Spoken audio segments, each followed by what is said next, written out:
Well, you're good. Y'all got the pizza, huh? So more in the bag if you want some. It's a little rude, I think. After I'm done.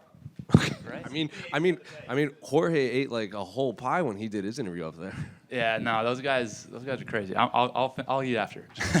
Well, Bo, congratulations on staying perfect. I guess what are the emotions and I guess reflections on this fight? Because we've seen in the past you've been critical of yourself even on quick performances. So to go 3 full rounds, I guess what are you feeling? I feel great. My shin hurts a little bit. He checked one of my kicks, so that wasn't fun. But yeah, overall, I judge myself based on my effort, my performance, how I feel like I did personally, and I was able to take a guy who's a veteran of the sport, dominate him for 15 minutes, shut him out. He really had, he didn't have any big moments in that fight. I feel like I, showcased a lot of development, improvement, really more to myself than anyone else. And so, yeah, very happy with it. And, at Media Day, you said, there was a world where you could take him down and submit him. You said 1,000 ways to win this fight, but it was a standing affair against an elite black belt. So is that how you saw the fight actually playing out when you, envisioned this? It was definitely one of the options, a possibility, For me, again, there was a lot of different ways for me to win that fight. I think that I came in open, and as I'm winning the striking battle, I'm not really feeling a lot of resistance from him. I'm not feeling any takedown attempts. So, I had a big advantage on the feet, so I kept it there.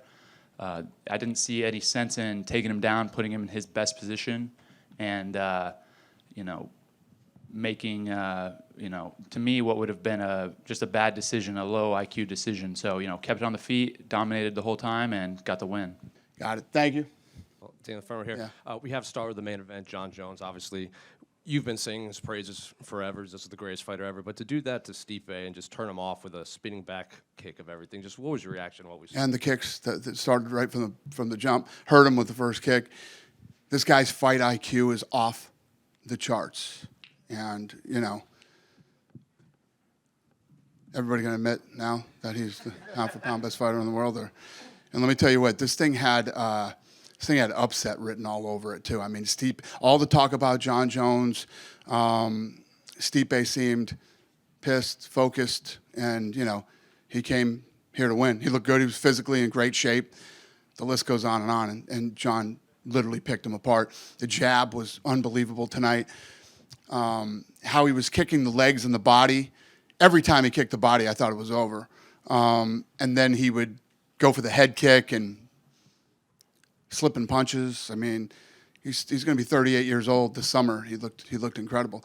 I just don't know how any of you don't see that this guy's the fucking greatest fighter in the history of fucking people fighting. He's 37 going on 38. And again, tonight, he went in and did what he did. He's fucking unbelievable. And as long as he's active, he's the pound-for-pound best fighter in the world. So moving forward, what do you do? Because obviously you said you want him to fight Tom next, and you said that could just be the biggest heavyweight fight of all time. It will be. Yeah. And Jon was on the post-fight thing. He said he wants to be well compensated because he saw what Jake and Mike. He will be. So when do you actually meet with him? Is that a Tuesday conversation, or is it get I back? got Tom waiting outside for me right now, and Jon, you let Jon do Jon. Jon's going to disappear. Not only will you not hear about him or what he's doing, neither will I. And then he will resurface, and he'll call, and we'll get it done. And Stipe he was very blunt. He said he's retiring. He's hanging it up. So I guess what are your thoughts of Stipe's career and what we saw from him in there? Because Daniel said he looked kind of slow, maybe a little sluggish, but he was landing some shots in there. He looked slow after he took the kicks to the body. He looked slow. Listen, don't say Stipe. Stipe was in fucking great shape. He came in and he was here to win, and Jon Jones systematically fucking picked him apart. His fight IQ is off the charts. It is hard talking to people who 99.9% of the media don't know what the fuck they're talking about when it comes to fighting. Amen. Thank you, sir. Congratulations on your second win now against Michael Chandler. Obviously, when you sign a contract to fight someone like Mike, you know what you're going to be in for, a hard night. But I'm curious, is that what you expected in there for Mike to go all 5 rounds, considering what you did to him the first time? Primeiro de tudo, parabéns por uma segunda vitória contra o Michael Chandler. E quando você assina um contrato para lutar com o Michael Chandler, acho que todos os lutadores sabem que espera eles, em termos de dureza. Você imaginou que seria uma guerra de 25 minutos, especialmente, que podia chegar nos 25 minutos, especialmente pelo domínio que você teve nos primeiros 4 rounds? Não, eu não quero que ela chegue no final. Eu venho aqui procurando, eu quero caçar o tempo todo. E é isso que acontece. Mas quando fala de dois caras duríssimos, como eu e ele, isso acontece, é normal. No, I didn't want it to reach 5 rounds. But I told people I was going to be, hunting for him all along, trying to finish the fight. But when you put two tough dudes against each other, that's what happens. How was he on the canvas? Because obviously you found yourself in a lot of very unorthodox positions, especially in those early rounds. I think you were basically sitting on top of him, and he was able to survive. So just skill-wise, what was it like to be grappling with a guy like Mike? Cara, como é que era no chão? Porque você, em vários rounds, você estava em umas posições bem esquisitas. Aí, uma hora que você estava sentado nele, ele luta, ele tenta sair. Como é que é lutar contra um cara como ele? Cara, na realidade, a gente está falando sobre MMA, é tudo muito imprevisível. E isso aí mostra, na realidade, o quanto eu evoluí, o quanto que eu cresci, sabe, dentro da luta. Se fosse há um tempo atrás, eu teria apertado para tentar finalizar, eu teria explodido para tentar ficar na posição melhor. Não, eu evoluí, só queria vencer. Actually, this is MMA, and I think, all you want to do is win, and I think it only shows how much I evolved and how much I got better.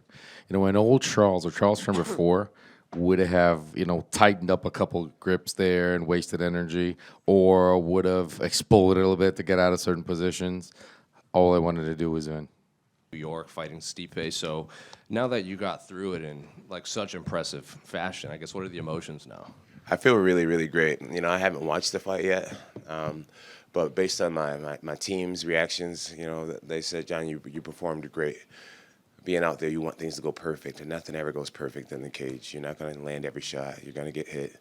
But I feel really good. I just can't wait to watch it. Yeah. It's hard to say what my reaction is. I've won a lot of world championships, so it's a very familiar feeling. But I am very, very grateful. I'm so grateful. You said not everything goes perfect in there, so I guess relative to the game plan you guys put together and how it played out, is that relatively how you saw it? Like the trip at the beginning, the elbows, the 12-6 we saw in there? Yeah. The coaches definitely wanted me to find that 12-6 elbow. I wish I could have landed it more legit. Stipe did a really good job with his defense and the bottom. The trip was completely unexpected. It was a takedown that just kind of came to me in the moment. And I was grateful to have been able to pull that off. One thing that I'm really excited about was that spinning back kick. Yeah. That was the one thing I'm really excited about. I have amazing coaches. I have Brandon Gibson, Greg Jackson, Coach Alex, Coach Aaron. I'm just naming some of my striking coaches right now. But I really want to give a shout out to my Taekwondo coach, a guy named Paige Bates from Albuquerque, New Mexico. His family owns Bates Taekwondo in Albuquerque, New Mexico. We started about 6 months ago. We started doing the spinning back kick. He would come over to my house 3 days a week, and I've worked that same kick from both stances 3 hours a week for several months. And Bruce Lee says that he doesn't fear the man that knows 10,000 kicks, but the man who has worked one kick 10,000 times. And I put a lot of work in with that spinning back kick, and it's getting faster and more unpredictable. There's really no tell when it's coming, and it's a devastating shot. I didn't hit Stipe's liver. I hit him on the opposite side, but it sends shockwaves to a person's body. It can break a rib. It's just a really powerful shot. So I'm really proud of landing that shot after so many hours of working it. Shout out to you, Paige.